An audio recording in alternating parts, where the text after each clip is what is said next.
میں نے بیدی صاحب آپ کے بارے میں کچھ جو سوینئر ہے اس میں بھی پڑھا، آج کے اخبار میں بھی آپ کے متعلق کچھ چھپا ہے وہ بھی پڑھا، اور میں خود آپ سے اور اپنے تمام بھائیوں سے اس بات کا اعتراف کرتا ہوں کہ یہ شخصیت جو کچھ لکھا گیا ہے اس سے کہیں زیادہ عظیم تر ہے۔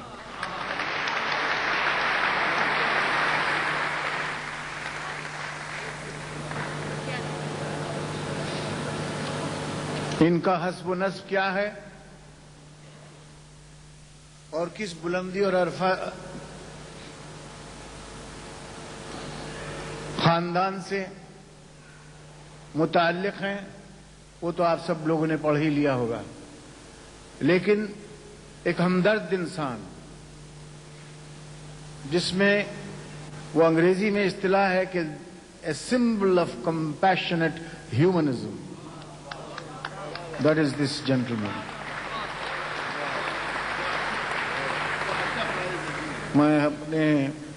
ہم لوگ اپنے ابتدائی دور میں، نوجوانی کے دور میں، آج سے میرے خیال سے 40 سال قبل ہمیں یہ خوش قسمتی، یہ فیض ملا کہ کنور صاحب سے ملاقات ہو، اور جیسے کہ ہمارے گھروں میں تربیت ہوتی ہے نشست و برخاست کی، اٹھنے بیٹھنے کی، گفتگو کرنے کی، ایک دوسرے سے سلوک اور سلسلہ قائم رکھنے کی، وہ آداب جو ہیں اگر ہم نے کئی اور سے بزرگوں سے سیکھے ہیں تو سیکھے ہیں یقیناً، لیکن اس کا بہت کچھ حصہ ہمیں کنور صاحب سے بھی ملا ہے۔ نیک دل انسان، ان کے دفتر کے باہر کئی ضرورت مند اور حاجت مند لوگ ہمیشہ بیٹھے ہوئے ملیں گے آپ کو۔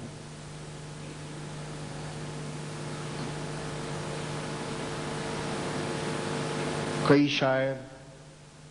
کئی لکھنے والے مصنف، کئی اسپورٹس مین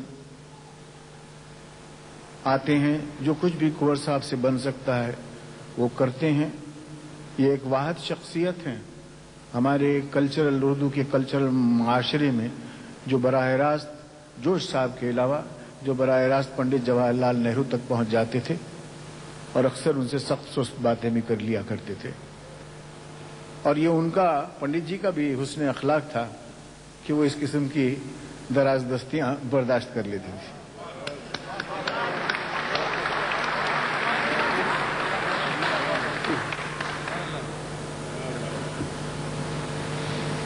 ہندوستان کے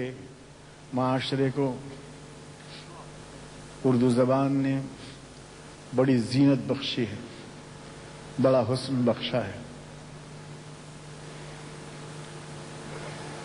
اسی معاشرے میں،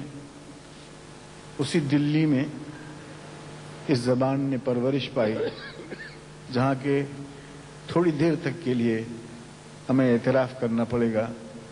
کہ اردو یتیم ہو گئی، لیکن وہ شعر ہے، مجھے یاد نہیں آ رہا، شاید باتیں کرتے ہاں، کہ جہاں میں اہل ایمان صورت خورشید جیتے ہیں، واہ واہ واہ، جہاں میں اہل ایمان صورت خورشید جیتے ہیں،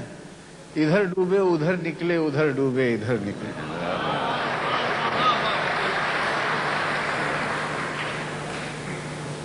وہ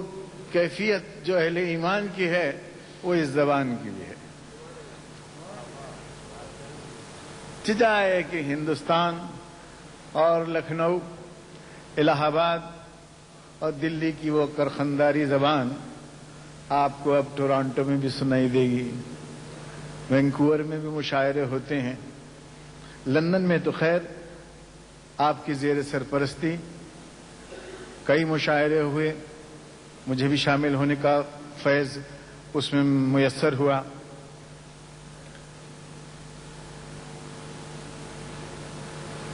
اور یہاں تک کہ جو لوگ نہیں بھی سمجھتے، زبان کو نہیں سمجھتے، لیکن اس کی لوچ اور اس کی کھنک کو بہت پسند کرتے ہیں.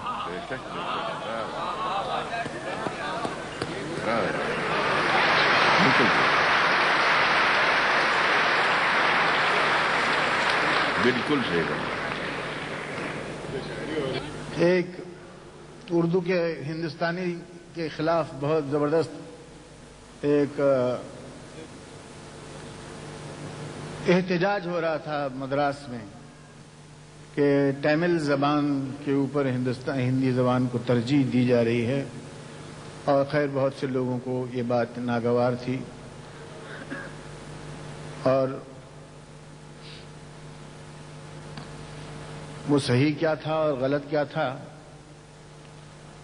وہ تو اہل زبان ہی سمجھ سکتے ہیں. پٹھان لوگوں میں ایسے امتیاز کی عقل کم ہوتی ہے.